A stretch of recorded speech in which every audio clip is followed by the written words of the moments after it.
आमिर खान की पीके, उसमें वो एक था, वो जो प्लेनेट से आ जाता है उसका कुछ गुम जाता है, तो वो रेडियो को भी वो कहते हैं कि ये राम मंदिर था, भगवान का टूटा हुआ मन का था। उनकी सोच इस तरह की है, तो हम तो उनकी सोच के ऊपर मातम कर सकते हैं।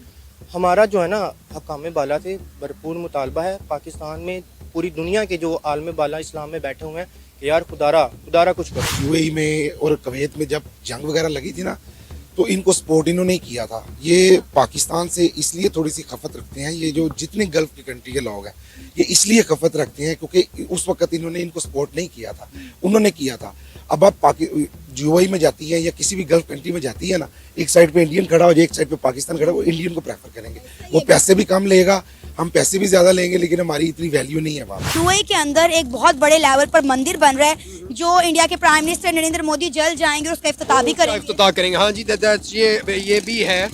इवन कि अब UAE is so called is an Islamic country, लेकिन देखें कंपनियां अपने मफादात के लिए, अपने इंटरेस्ट के लिए जो हैं वो फिर ऐसी कंट्रीज को भी है ना ऑन बोर्ड ले लेती हैं, उनकी मजबूरी है। वो कहते हैं कि वहाँ पे उनकी जन्मभूमि थी, ये सारी उनकी बकवासियात है, सीधी सीधी बात। तो अब आप गलत कर रहे हैं ना। देखिए मैंने आपको अभी ये बोला कि हमारा मजहब कहता है कि हमें बाकी तमाम मजाहिब का एहतराम करना चाहिए। अब आप इस तरह के वर्ड यूज करेंगे तो उनके भी जज्बात जो है मजरूह होंगे। दुबई में देखे तो वहाँ पे बहुत गुरुद्वारे हैं, मंदिर है, वहाँ पे सारा कुछ है, वहाँ पे कम्युनिटी है। वो शारजा के बादशाह को एक बंदे ने पूछा ना कि यहाँ पे बहुत क्लब है, उसने कहा यहाँ मस्जिदें भी बहुत है। हाँ, ये जो गल्फ स्टेट्स हैं और पाकिस्तान की तरफ से भी हम देखते हैं कि जी कंडेम ही करते हैं इसको, लेकिन मेरा ख्याल है कि ये और बहुत ऐसे इश्यूज और मामलात पे हैं जिस पे हमने देखा है हमारी गवर्नमेंट की तरफ से, फॉरेन ऑफिस की तरफ से जो है ना वो एक ताज़ियत और कंडेमिनेशन के अलावा कुछ नहीं होता। तो आई थिंक शायद हम इस पोजीशन में ही नहीं है एज अ स्टेट, मतलब कि हम कुछ डिक्टेट करा सकें। हम ऑलरेडी बहुत ज़्यादा इंटरनली भी इन्फ्लुएंस्ड हैं और एक्सटर्नली तो हम हैं ही हैं, मेरा मतलब है, जो हमारे इकोनॉमिक हालात चल रहे हैं। तो मेरा ख्याल है कि ये बड़ा एक देखा जाए तो कहने का मकसद है, बड़ी हम एक कॉम्प्लेक्स सी सिचुएशन में है पाकिस्तान इस टाइम, इस स्टेट में है कि मतलब कि हम कुछ चाहते हुए भी और जो हमारी इस्टेब्लिशमेंट, जो फ़ौज का किरदार है वो सारों के सामने आया है। मतलब कि पिछले आप समझ लें कि अराउंड 75 ईयर्स से हम देख रहे हैं कि ये जिनको हमने सपोर्ट किया है, जो पाकिस्तान का 60% बजट ले जाते हैं, जो हमारी आर्मी है, वो कितना ज़्यादा उसका रोल है, वो कितनी ज़्यादा इन्फ्लुएंस्ड है पावर पॉलिटिक्स में, मतलब कि गवर्नमेंट्स को लाने में। हर बंदा ये अब जानता है कि गवर्नमेंट्स को मतलब कि आने में और उनके जाने में एस्टेब्लिशमेंट का कितना ज़्यादा रोल होता है। तो सर अभी ये जो OIC है, जो इस्लामी ममालिक का ब्लॉक है, मतलब OIC 57 इस्लामिक कंट्रीज को प्रेजेंट करती है, तो आपको लगता है कि OIC के इस तरह मुजम्मत करने से क्या इंडिया का हम कुछ कर सकेंगे? क्योंकि इंडिया ने जो करना था वो तो कर गुजरा। क्योंकि ये बाबरी मस्जिद की अगर हम बात करें तो इंडिया के अंदर चलने वाला दूसरा बड़ा ये इशू था, और 550 साल से ये जो जंग थी राम मंदिर वर्सेस बाबरी मस्जिद, ये चल रही थी, ठीक है, जो कि अपने अख्ताम को पहुंच गया। जिस तरह इंडिया ने इसका इफ्तिताह किया है, तो आपको क्या लगता है कि बहुत सारे इस्लामी ममालिक का रुझान तो इंडिया की तरफ है, तो आपको लगता है OIC के अब मुजम्मत करने से कुछ होगा या हम इंडिया का कुछ कर सकते हैं? जी, मुझे फील, मेरी जो अपनी एक पॉइंट ऑफ व्यू है, मुझे फील होता है कि ये एक मतलब कि कंडेम करने के अलावा, चाहे पाकिस्तान इटसेल्फ हो या इस्लामिक OIC स्टेट्स हों, तो मुझे लगता है, और वही आपकी ही बात को मैं रिलेट करूंगा कि काफ़ी ज़्यादा जो गल्फ स्टेट्स हैं वो ट्रेडिंग पार्टनर्स हैं इंडिया के साथ। हाँ, तो ये एक बड़ा इम्पॉर्टेंट फैक्ट है। तो ये मेरे ख्याल में पर्सनली कि एक कंडेम करने के अलावा जो है वो शायद हमारे, और ये बड़ी एक ट्रेजेडी है हमारे लिए कि 57 इस्लामिक स्टेट्स हैं और हम इस कंडेमिनेशन में, आप ये गज़ा का देख लें, सिनेरियो देख लें, मतलब कि अगर हम बात करें मतलब कि तालिबान की, अब बंदा बाज़-औक़ात सोचता है कि ये अफ़गानिस्तान के जो सो कॉल्ड तालिबान हैं, अब ये लोग किधर हैं, मतलब कि वो जहाद वो किधर है। अब ये गज़ा में पिछले जो सिंस अक्टूबर जो हम देख रहे हैं, जितनी डिसअपॉइंटमेंट है, तो बहरहाल टू कट शॉर्ट यही है कि मुझे तो कोई बहरहाल वन शुड बी होपफुल, लेकिन मुझे कोई लगता नहीं कि इस कंडेमिनेशन के अलावा भी शायद OIC मतलब कि कुछ कर सके। अब आप ये देखें कि इंडिया कितना पावरफुल हो चुका है कि उसने जो करना है वो कर जाता है, कोई उसका कुछ नहीं बिगाड़ सकता। आपको याद है जब यूक्रेन और रशिया की वॉर हुई थी, अमेरिका ने इंडिया को बोला था कि आपने रशिया से खाम तेल नहीं खरीदना, आपने रशिया से ऑयल नहीं लेना, लेकिन इंडिया ने उसको शट अप कॉल दी कि भाई तुम कौन हो, हम तो हमें डिक्टेट करने वाले, हम वही करेंगे जो हमारी आवाम के लिए और हमारे कौम के लिए बेहतर है। बेनिफिट होगा। हाँ जी, दैट्स ट्रू। मैं वही कह रहा हूँ ना कि इंडिया मतलब कि देखें ना, ये इस तरह का स्टांस लेना, ये वही कंट्रीज कर सकती हैं जो कि इकोनॉमिकली स्ट्रांग हैं, है, वो ही फिर डिक्टेटिंग पोजीशन में होती हैं। आप स्टेट्स को देख लें, आप चाइना को देख लें, आप इंडिया को देख लें। MFN का स्टेटस भी है इंडिया के पास और एक बड़ी इमर्ज्ड इकोनॉमी है और नेक्स्ट सुपर पावर्स में आप समझ लें कि वो ट्रीट होती है अगले 5-10 सालों के अंदर। मतलब कि बहुत बड़ी सेकुलर स्टेट है वो। और अब बाकी हमारा तो खैर कोई कंपैरिजन नहीं है। एक्सपोर्ट्स की बात करें, IT इंडस्ट्री की एक्सपोर्ट्स उनकी बिलियंस ऑफ डॉलर्स की। दुनिया को पता है ना कि इंडिया के साथ बना कर रखने में ही हमारा फायदा है। अब आप देखें कि UAE के अंदर एक बहुत बड़े लेवल पर मंदिर बन रहा है जो इंडिया के प्राइम मिनिस्टर नरेंद्र मोदी जल्द जाएंगे और उसका इफ्तिताह भी करेंगे। हाँ जी, ये भी है। इवन कि अब UAE is so called is an Islamic country, लेकिन देखें कंपनियां अपने मफादात के लिए, अपने इंटरेस्ट के लिए जो हैं वो फिर ऐसी कंट्रीज़ को भी है ना ऑन बोर्ड ले लेती हैं। उनकी मजबूरी है क्योंकि बहुत ज़्यादा इंडियन इन्वेस्टमेंट्स हैं गल्फ़ के अंदर, लोगों की इन्वेस्टमेंट्स हैं वहाँ पे, काफ़ी कंपनियों के हेडक्वार्टर्स हैं और इस तरह ही है कि फाइनेंशियली बड़े स्ट्रॉन्ग हैं। तो once you are financially strong फिर आपकी सुननी पड़ती है। आपको याद होगा गुजरात वाले इंसिडेंट पर हम अक्सर जो है इंडिया की टांगे खींचते हुए नजर आते हैं कि गुजरात में इंडिया के प्राइम मिनिस्टर नरेंद्र मोदी ने खुलेआम मुसलमानों का कत्लेआम किया। तो अब आप देखें कि पिछले दिनों वहां पे गुजरात में एक समिट था जिसमें बहुत सारे इस्लामी ममालिक गए हुए थे, समिट को अटेंड करने के लिए गए थे और किसी ने गुजरात इंसिडेंट के हवाले से बात नहीं की। तो आप यहाँ से देख सकते हैं कि इंडिया इस वक्त पूरी दुनिया में अपना क्या इमेज बनाए हुए है। इमेज इन्फ्लुएंशियल इस टाइम तो बहुत ज़्यादा इन्फ्लुएंस है, इसमें तो कोई शक नहीं है। आपने नरेंद्र मोदी का यूनाइटेड स्टेट्स में विजिट भी देखा होगा कि किस तरह उन्होंने वेलकम किया है और मेरा मतलब है बस वो आपकी बात है कि जी IT इंडस्ट्री के हवाले से इंडिया इज़ मतलब कि आप देख लें कि दे आर रूलिंग इस टाइम। अगर हम बेंगलोर की बात करें तो वे बैक चले जाएं तो आप देखें ना वहाँ पे माइक्रोसॉफ्ट, गूगल के जितनी टॉप नॉच कंपनीज है ना, उनके चीफ एग्जीक्यूटिव्स और मतलब कि high profile top breed management में इंडियंस लोग बैठे हुए हैं। तो इससे वाज़ेह होता है कि हमारा इमेज जो है इंटरनेशनली बड़ा we are at the back foot, बहुत डिफेंसिव है हम इस टाइम, बड़ी बैकफुट और पोजीशन पे हैं इस टाइम। आपका नाम है वो गुजर चुका हुआ है, पहले पाकिस्तान ने मजम्मत की, अब हमारी OIC जो है वो मजम्मत कर रही है। आपको लगता है कि अभी मजम्मत करने का वक्त है या वक्त गुजर गया? नहीं जी, सबसे पहली बात तो यही है कि ये इशू जब शुरू हुआ था ना, ये उसी वक्त इसको दबा देना चाहिए था।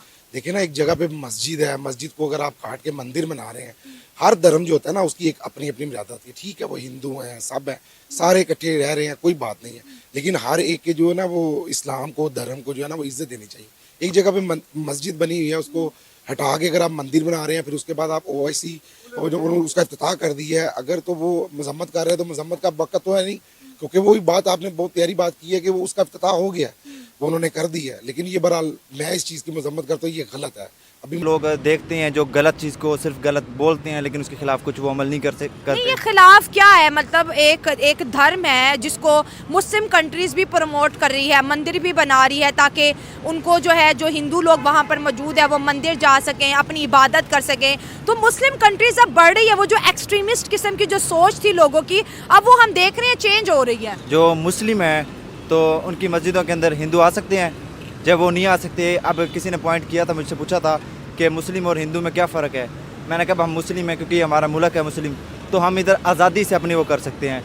तो मेरे कुछ जानने वाले हैं वो दूसरे का आउट ऑफ कंट्री में है, तो उधर मस्जिद बहुत सी हैं, तो उधर की जो आवाज़ है ना स्पीकर वगैरह, तो वो बाहर नहीं निकलने देते। तो ऐसे जो हमारे इस्लामी मुल्क है ना, तो इनमें ज़्यादातर जो आवाम जो है ये महंगाई की इसमें ये ज़्यादा बिजी पड़ी है। तो इसके खिलाफ जो है ये हमें खुद ही वो कदम उठाना पड़ेगा, नहीं तो और किसी कोई वो नहीं लगना। अच्छा, इसमें खिलाफ क्यों कदम उठाना है? अबू धाबी है, यूनाइटेड अरब एमिरेट्स है, इस्लामिक स्टेट है, लेकिन वो मंदिर बना रही है। अब उनको ये प्यार इंडिया से है या हिंदुइज्म से है, इसके बारे में मेरा सवाल है। फ़लस्तीन पे जुल्म हो रहा है, इसके खिलाफ किसी ने आवाज़ उठाई? वो तो बलोचिस्तान में भी तो जुल्म हो रहा है, क्या उसके खिलाफ हमने आवाज़ उठाई है? तो ये एक आदमी नहीं, मेरे अकेले से कुछ नहीं होगा ना। तो ये है मेरा पैगाम है सबके लिए, सब मुसलमानों के लिए, कि वो इस चीज़ पे कदम उठाए अपना। ये नहीं है अब हर बंदा यही करता है कि एक आदमी अगर गलती कर रहा है तो दूसरा ये कहता है कि वो भी कर रहा है, मैं भी गलती करूँगा। तो हम उस गलती को करें ना, उससे सुधारें। अच्छा, दो आदमी मिलकर उस गलती को दोहराने की बजाय वही गलती उसको सुधारे ना, एक आदमी सुधारे तो दूसरा बंदा खुद सेट होगा। अच्छा। जो भी कोई गलत काम होता है तो एक आदमी कहता है वो भी तो कर रहा है, मैं भी साथ हूँ, तो जो वो सज़ा लेगा तो वो भी हिस्सेदार है। वो कहता है नहीं जी उसकी गलती थी, उसने मुझे कहा और मैंने इस तरह। तो जो मुस्लिम ममालिक है ना, इनमें यह है कि मस्जिद वगैरह ये अलाउ है, लेकिन ये मंदिर वगैरह तो इस चीज़ की कोई वो नहीं, क्योंकि पहले आपको नहीं लगता कि मुस्लिम कंट्रीज को अब पता चल गया है कि अगर हमने आगे बढ़ना है तो हमें अपने मुल्क के अंदर हर तरह की मजहबी आज़ादी देना होगी, ताकि हर नेशन से, हर रिलीजन से बिलोंग करने वाले यहाँ पर आए, इबादत करें, पूजा करें? कि जो हिंदुओं के साथ दोस्ती है वो बिल्कुल गलत है। अच्छा, गलत कैसे, ये भी आपको प्रूव करना है अब? जी जी, हाँ, क्योंकि वो अगर इस बुनियाद पे कर रहे हैं कि अपना हिंदुइज्म वो उसको अपने मजहब को आगे करे, तो ये तो गलत है। ये तो पूरी दुनिया में हम मुसलमानों के साथ क्या हो रहा है, मुसलमानों के साथ अगर इस्लाम को मद्देनजर रखा जाता तो फिर पूरी दुनिया में मुसलमानों का ये हाल हो रहा है जो आज हो रहा है। हाँ। अब देखें ना, इस वक्त अगर यूनाइटेड अरब एमिरेट्स की बात करें, यूएई की बात करें, वहाँ पर जो है हिंदू और जो है इंडियन बहुत ज़्यादा है। शायद बल्कि इंडियन डायस्पोरा ने पूरी दुनिया में इसे सेलिब्रेट किया, बहुत से कंट्रीज़ ने इसको सेलिब्रेट किया। पाकिस्तान की पब्लिक से बात करेंगे कि पाकिस्तान में भी मंदिर तो मौजूद हैं, पाकिस्तान में क्या हम रिलीजियस टूरिज्म को प्रमोट कर सकते हैं? क्योंकि खबर ये आ रही है कि इस मंदिर पे तकरीबन 1800 करोड़ लगा, लेकिन 2025 तक पूरे अयोध्या सिटी में तकरीबन 25,000 करोड़ का टूरिज्म के हवाले से जो है वो रेवेन्यू जनरेट किया जा सकता है। पाकिस्तानी पब्लिक इसके ऊपर क्या राय रखती है? जिस तरीके से पूरी दुनिया में एक मंदिर इंडिया का ट्रेंडिंग रहा, क्या हमारे यहाँ पे बहुत से हिस्टोरिकल, जैसे शरदा पीठ की बात करें, जैसे हम किटास राज की बात करें, जैसे हिंगलाज माता मंदिर की बात करें, बहुत से ऐसे हिस्टोरिकल प्लेसेस, बहुत से ऐसे हिस्टोरिकल मंदिर मौजूद हैं। अगर हम उनके ऊपर वर्क करेंगे तो क्या इंडिया से लोग यहाँ पे नहीं आएंगे? रिलीजियस पॉइंट ऑफ व्यू से क्या पूरी दुनिया के हिंदू यहाँ पे नहीं आएंगे? क्या मुसलमान लड़की थी, उससे उन्होंने कोई भजन शजन करवाया और उसको उन्होंने बड़ा ट्रेंड में ले आए हैं और वो दिखा रहे हैं कि भाई ये देखो ये हमारा एक मंदिर है और इसको प्रमोशन की तरफ लेके आ रहे हैं। पीसफुली रहते हैं। और कोई उन्होंने डेट भी दी हुई है कि इस डेट के ऊपर इसकी कोई इनॉग्रेशन या आज उसकी इनॉग्रेशन हुई। उनका जो बेसिक मोटो है वो अखंड भारत है, कि वो ये जो है ना अपने उस मुताबिक ही करना चाहते हैं और मुस्लिम्स को जो है ना डाउनफॉल पे लाना चाहते हैं। उनके मंदिर बनाने से कोई ऐसा इशू नहीं है, ना हमें ना मुझे। कभी मैं पर्सनल ओपिनियन दूँ तो मुझे रिलीजन्स के अगेंस्ट नहीं हूँ मैं। वो बेसिक क्रिश्चियनिटी है, हिंदुइज्म है या मुस्लिम, मैं बीइंग अ मुस्लिम, तो लेकिन ये उन्हें मुबारकबादें आ रही हैं, पूरी दुनिया में राम मंदिर के आज खुलने पर जश्न मनाए जा रहे हैं। आपको लगता है कि इंडिया दुनिया की 5वीं बड़ी इकॉनमी है, जितनी तेजी से ग्रो कर रहा है, यूएन में या कहीं और हमारी कोई बात सुनी जाएगी? और आपको लगता है कि पहले जो हमने किया, जब बाबरी मस्जिद डिमोलिश हुई थी, कितनी खबरें चली, कितना प्रोटेस्ट किया, कितना हंगामा राई हुई, लेकिन उससे कोई हासिल वसूल नहीं हुआ ना। क्या कह सकते हैं, मेरे ख्याल से ये जो बात यूएनओ तक या अक़वाम मुत्तहिदा तक पहुंचाने के लिए ना सिर्फ और सिर्फ फिर वही सियासत वाली बात आ जाएगी कि इमरान खान साहब ही आगे आएँ और यही बात आगे कर सकते हैं। आज भारत के कई अखबारों में चीजों में आया है जो मैंने मैसेज दिया है। कल मैं यहाँ पे लोटस मंदिर में गया था, was invited at the event जो कल यहाँ पे लोटस मंदिर जो है टेम्पल इन वर्जीनिया। मैं उसको बल्कि 2-3 डिफरेंट लेंस के जरिए की नजर से देखकर खासकर मैसेज देना चाहता हूँ। पहले तो मैं ये बताना चाहता हूँ कि मेरा मैसेज क्या था। जो मेरा मैसेज आज भारत के मीडिया में है वो मैसेज क्या है। तो उस मैसेज में मैंने कहा, मैंने बल्कि लोटस मंदिर के अंदर जाकर मैंने स्पीच भी दी थी और उसमें स्पीच में ये मैंने कहा था कि मैं प्यार और मोहब्बत, लव और हार्मनी का मैसेज लेकर आया हूं। और खासकर उसमें मैंने कहा कि हम सदियों से इस खित्ते में इकट्ठे रह रहे हैं और सदियां मजीद इस खित्ते में रहेंगे। हमने कैसे रहना है ये हमने अब डिटरमिन करना होगा। हमें सोचना होगा कि हम आने वाले दिनों में किस तरह इकट्ठे रहना चाहते हैं। इसका पीछे एक बहुत बड़ा हिस्टोरिकल बैकग्राउंड है। इस मंदिर के हवाले से जब इसकी मस्जिद बनाई गई तो मस्जिद का नाम बाबरी मस्जिद था। बाबर साहब तो बहुत देर से आए यहाँ पे, वो 1528 1524 के आसपास आगे उन्होंने इस मस्जिद की बुनियाद रखी। इस जगह पे 9,000 साल पहले रामलीला जो भारत का जो हिंदुओं का एक बहुत बड़ा सेक्रेड एक पर्सनैलिटी है, उनका जन्म हुआ 9,000 साल पहले। अब इस पॉइंट पे कैसे पहुंचे गए कि यहाँ पे पहले राम मंदिर था, मस्जिद बाद में बनी। पहले तो हाई कोर्ट ऑफ इलाहाबाद ने फैसला किया, उसके बाद सुप्रीम कोर्ट ऑफ इंडिया ने 90,000 डॉक्यूमेंट्स एज एन एविडेंस 8 जबानों में उनको पढ़ा और उन्होंने कहा कि नहीं, यहाँ राम की यहाँ उनका जन्मभूमि उनकी है। ठीक, आपको 25 किलोमीटर के फासले पे जमीन की मस्जिद की जगह दे दी गई। मैं जब रिसर्च इस पे कर रहा था, मुझे ये भी देखने में इत्तेफाक हुआ कि वहां उस मस्जिद के जो इंचार्ज हैं शेख साहब, वो भी बीजेपी से उनका रिलेशनशिप है। तो यहाँ ये चीज खत्म हो जाती है कि बीजेपी हिंदुओं की जमात है और सिर्फ मुसलमानों के लिए वो ज्यादती करती है। अब दूसरा मैं ये बताना चाहूंगा कि इस झगड़े के अंदर बाबरी मस्जिद के 2,000 से ज्यादा लोग मारे जा चुके हैं। 2,000 माओ के बच्चे जो है वो जा चुके हैं इस दुनिया से। अब मजीद इसके ऊपर कितने लोग आप मारना चाहते हैं, ये क्वेश्चन मार्क है। तो जो मैंने मैसेज दिया था वो ये था कि हमें इस चीज का तयन करना होगा कि हमने आने वाले दिनों में कैसे रहना है, इकट्ठे कैसे।